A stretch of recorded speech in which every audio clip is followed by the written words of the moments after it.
There's a lot of discussion about how to promote the younger generation for women, to encourage women in tech, and also within the careers.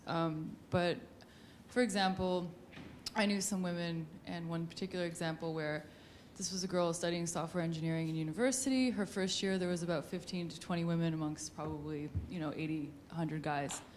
Second year, dwindled down to 8. Third year, 1. She was the only one. And I was like, I was shocked by this. I wasn't surprised, but I was still shocked. And I asked, like, why do you think this was? And she was like, we're isolated. We can't integrate. There's not that camaraderie that you see in university. You can't do that as much with the guys. And there's also that intimidation. So I'm wondering, how else would you suggest to encourage women who've already taken the step, who are already there, who are willing to take that risk and go into it, and how do they overcome that intimidation and that the glass ceiling that's in universities as well?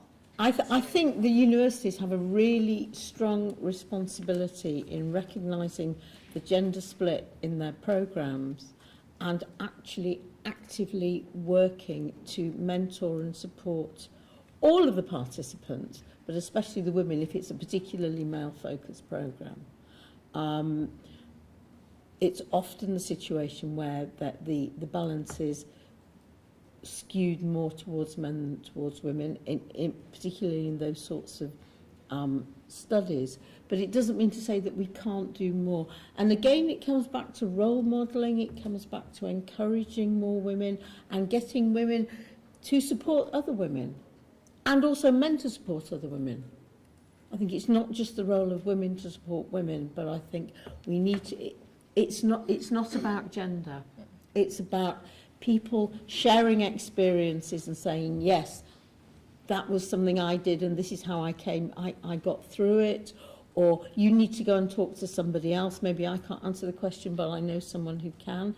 And I think there's something about being able to share your experience and your knowledge and being a go-to person, but also a support person, whether it's at a university or in an organisation, that will help to move things forward. Right. Many cultures are toxic. I've known a couple of companies like this where, the only extracurricular activities in the company are things like playing football or, doing things like that where women don't necessarily have an interest. And I think the responsibility is on companies to change that. One company that I know, openly tried to make an effort to introduce other things like, yoga that anyone could do, for example. And there were men and women both interested in things like that. But if the culture is particularly toxic and causes that many women to drop out with nothing being done to change that, ameliorate that, then I think I would say your friend should just leave. Seriously, it's the company's loss, and they need to recognize that. And if they don't, that's a problem.